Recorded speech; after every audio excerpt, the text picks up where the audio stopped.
একটা মানুষ যাকে একসময় প্যারিস থেকে নিউ ইয়র্ক সব জায়গার মানুষ নকল করত, যার এক টুকরো রেস্তোরাঁ বিলের দাম ছিল $1,00,000-এর বেশি। রেস্তোরাঁয় ঢুকলেই লাইন পড়ত, মেসির মতো তারকারাও তার সাথে ছবি তুলতে চাইত। অথচ আজ সেই একই লোককে ইভেন্টের গেট থেকে ঠেলে বের করে দেয়া হয়, নিরাপত্তারক্ষীরা তাকে চেনেই না। মাত্র কয়েক বছরে এই বিশাল পতন কিভাবে হলো? গল্পটা শুরু হয় একটা লবণ ছিটানোর ভঙ্গি দিয়ে, আর শেষ হয় নিজের হাতেই নিজের সাম্রাজ্য ধ্বংস করার মধ্য দিয়ে। তবে এই গল্পের শুরুটা মোটেও চকচকে ছিল না। তুরস্কের একটা ছোট গ্রাম, নাম পাসলি। বাবা কাজ করতেন খনিতে, কিন্তু সেই আয় সংসার চলত না। অভাবের কারণে মাত্র ১৩ বছর বয়সে স্কুল ছেড়ে ইস্তাম্বুলের এক কসাইখানায় শিক্ষানবিশ হিসেবে কাজ শুরু করেন নুসরেত গোজে। দিনে ১৩ ঘন্টা খাটুনি, ছুটি নেই একদিনও। এভাবেই শুরু হয় তার খাদ্যশিল্পে পথ চলা। বছরের পর বছর তুরস্ক জুড়ে বিভিন্ন স্টেক হাউসে কাজ করার পর ২০০৭ সালে ব্যাংক থেকে ঋণ নিয়ে তিনি বিদেশে যান, মাংসের ব্যবসা আর স্টেক হাউস শিল্প নিয়ে শেখার জন্য। ৩ বছর পর দেশে ফিরে নিজের প্রথম রেস্তোরাঁ খোলেন, মাত্র ৮টা টেবিল। শুরুটা ছোট হলেও খাবারের মান এমন নজর কাড়ে যে একজন তুর্কি বিলিয়নার নিজেই বিনিয়োগের প্রস্তাব দেন। মধ্যপ্রাচ্য জুড়ে ব্যবসা বিস্তারের সুযোগ, কিন্তু আসল মোড় আসে ২০১৭ সালের ৭ই জানুয়ারি। সাদা টি শার্ট, কালো চশমা পরে মাংস কাটতে কাটতে অদ্ভুতভাবে লবণ ছিটানোর একটা ভিডিও পোস্ট করেন তিনি। রাতারাতি সেই ভিডিও ছড়িয়ে পড়ে গোটা দুনিয়ায়। লাখ লাখ মানুষ দেখে ফেলে এক রাতেই। লবণ ছিটানোর ওই ভঙ্গিটাই হয়ে যায় ইন্টারনেটের সবচাইতে বড় মিম। আর মানুষজন তাকে ডাকা শুরু করে এক নতুন নামে, সল্ট বে। লবণ ছিটানোর সেই এক মুহূর্তেই বদলে যায় সব হিসাব। ভাইরাল হওয়ার কয়েক সপ্তাহের মধ্যেই নিউ ইয়র্ক আর লন্ডনে বিলাসবহুল রেস্তোরাঁ খোলার ঘোষণা দেন সল্ট বে। এরপর একে একে আরও অনেক দেশে। মেনুতে ১৫,০০০ টাকার বার্গার, এক ক্যান রেডবুলের দাম ১,০০০ টাকা, একটা ডেজার্টের দাম ৩,০০০ টাকা, আর সবচেয়ে চমকপ্রদ ২৪ ক্যারেটের সোনায় মোড়ানো স্টেক, দাম প্রায় ২.৫ লাখ টাকা। তারপরও মানুষ ছুটে আসত দুনিয়ার নানা প্রান্ত থেকে, শুধু খাবারের জন্য না, সল্ট বেকে নিজের চোখে একবার দেখার জন্য। কিন্তু এই ক্যামেরার পেছনের গল্পটা মোটেও সোনালি ছিল না। লন্ডনের রেস্তোরাঁটা শহরের সবচাইতে বাজে রেস্তোরাঁগুলোর একটা হিসেবে পরিচিত হয়ে যায়। প্রায় ৩০০-র বেশি রিভিউয়ের মধ্যে ১৬৭টাই জঘন্য রেটিং। কাস্টমাররা বলেছে পাগলাটে বাজে খাবার, পুরোটাই লোক দেখানো, ভেতরে কিছু নেই। নিউ ইয়র্কের বার্গার শপটাকেও শহরের সবচাইতে বাজে রেস্তোরাঁ বলে আখ্যা দেন খাদ্য সমালোচকরা। স্বাদহীন রাবারের মতো শক্ত, জুতোর তলার মতো জীবাণু কষ্ট। কিন্তু সল্ট বে এসব কখনোই গায়ে মাখেননি, উল্টো নিজেকে আইকন মনে করতে শুরু করেন। বলতেন তার কারণেই নাকি এখন প্রতিটা বাচ্চাই কসাই হতে চায়, সে নাকি একটা অনুপ্রেরণা।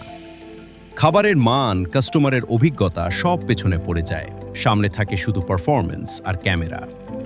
আর এই অহংকারের প্রথম ধাক্কাটা আসে ২০১৮ সালের সেপ্টেম্বরে।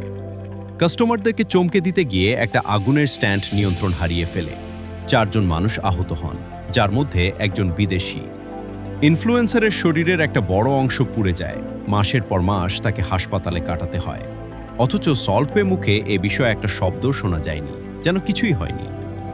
আর সেই একই মাসে ঘটে আরও বড় বিতর্ক। ভেনেজুয়েলার প্রেসিডেন্ট মাদুরোকে ইস্তাম্বুলের রেস্তোরাঁয় চমকালো ভোজে আপ্যায়ন করেন তিনি। অথচ তখন ভেনেজুয়েলার বিশাল একটা অংশ খাদ্য সংকটে ঢুকছে।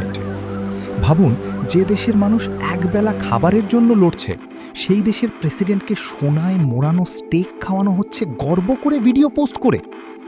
আমেরিকান একজন সিনেটর তো সরাসরি বলেই ফেলেন, এই লোক যাকে নিয়ে এত গর্ব করছে সে আসলে এমন একটা দেশের স্বৈরশাসক যেখানে বহু মানুষ দিনে একবেলাও খেতে পারে না।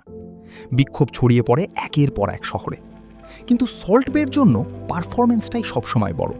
ক্ষমা চাওয়ার প্রয়োজন তিনি কখনো অনুভব করেননি। কিন্তু বাইরের বিতর্কগুলো ছিল হিমশৈলের চূড়া মাত্র।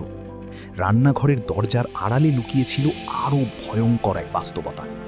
সাবেক এক ম্যানেজার বলেন, সল্ট বের পুরো দুনিয়া ছিল শুধু ইনস্টাগ্রাম আর ফেম দিয়ে ভরা।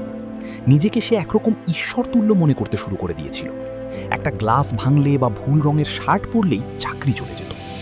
লন্ডনের এক বারটেন্ডার বলেন, সেখানে কাজ করা মানে যেন প্রতিদিন একটা যুদ্ধক্ষেত্রে বেঁচে থাকা। কর্মীদের বাধ্য করা হতো ভুয়া লম্বা লাইনে দাঁড় করাতে। করোনার সময় রেস্তোরাঁতেই রাত কাটাতে অতিরিক্ত সময়ের কোনো পারিশ্রমিক ছাড়াই। একাধিক মামলায় তার বিরুদ্ধে অভিযোগ ওঠে। টিপসের একটা বড় অংশ ম্যানেজমেন্ট নিজেরাই কেটে রাখত, বিশেষ করে বড় সেলিব্রিটিরা এলে। 19 বছর বয়সী এক কর্মীর বেতন থেকে টাকা কেটে নেওয়া হয় শুধুমাত্র ভুল টেবিলে খাবার দেওয়ার জন্য। আরেকজনের প্রায় $800 টিপস কেটে নেওয়া হয়, কারণ এক কাস্টমার বিল না দিয়েই পালিয়ে গিয়েছিল, যেন সেই দোষটাও তারই। নারী কর্মীদেরকে বাধ্য করা হতো ছোট পোশাক পরতে, প্রতিবাদ করলে হেনস্থার শিকার হতে হতো, এমনকি চাকরিও হারাতে হতো। রান্নাঘরের ভেতরেও সততা ছিল না। সস্তা মাংসকে প্রিমিয়াম বলে চালানো হতো। বাসি ওয়াইন নতুন গ্লাসে ঢেলে পরিবেশন। এমনকি হালাল না হওয়া মাংসকেও হালাল বলে বিক্রি করার অভিযোগও ওঠে। ভাবুন, যে লোকটা ক্যামেরার সামনে হাসি মুখে পোজ দেয়, তার আড়ালে লুকিয়ে থাকে ঠিক কতটা অন্ধকার এক জগৎ। তবুও হয়তো এসবের অনেক কিছুই চাপা পড়ে যেত, যদি না তিনি নিজের পতনের জন্য দুনিয়ার সবচাইতে বড় মঞ্চটাই বেছে নিতেন। 2022 সালের 18 ডিসেম্বর, বিশ্বকাপের ফাইনাল। আর্জেন্টিনা জিতেছে, খেলোয়াড়রা কাঁদছেন, গোটা পৃথিবী তাকিয়ে আছে ওই মাঠের দিকে। ঠিক তখন নিরাপত্তা পেরিয়ে মাঠে ঢুকে পড়েন তিনি। মেসিকে ধরে ছবি তোলার জন্য টানাটানি পর্যন্ত করেন। তারপর বিশ্বকাপের ট্রফিটা হাতে নিয়ে ছবি তুলে পোজও দেন, যেন তিনি দলেরই একজন। ফিফা তদন্ত শুরু করে, আর তাকে ভবিষ্যতে সকল আয়োজন থেকে নিষিদ্ধ করে দেয়া হয়। সেই নিষেধাজ্ঞা এতটাই টিকে গেছে যে 2.5 বছর পরেও ইউরোপের এক বড় ফাইনালের পার্টি গেট থেকেও তাকে বের করে দেয়া হয়, কারণ তার সেখানে কোনো দাওয়াত ছিল না। 2025 সালেও তাকে চ্যাম্পিয়ন্স লিগ ফাইনাল। নিরাপত্তারক্ষীরা তাকে ঢুকতেই দেয়নি। একসময় যার সাথে ছবি তোলার জন্য লাইন পড়ত, আজ তাকেই লোকজন বলে ভুলে যাওয়া একটা নাম। তার আমেরিকার বেশিরভাগ রেস্তোরাঁই এখন বন্ধ। লন্ডনের ব্যবসায় লাভ কমে গিয়েছে অর্ধেকের কাছাকাছি। দুবাইয়ের অবস্থাও খুবই নাজুক। অথচ চাইলেই তিনি হতে পারতেন গর্ডন রামসির মতো একজন জনপ্রিয় শেফ। কিন্তু অহংকার আর লোভ যখন প্রতিভাকে ছাপিয়ে দেয়, তখন করতালি একদিন নীরবতায় বদলে যায়। সল্ট বের গল্পটা ঠিক তারই এক জলজ্যান্ত প্রমাণ।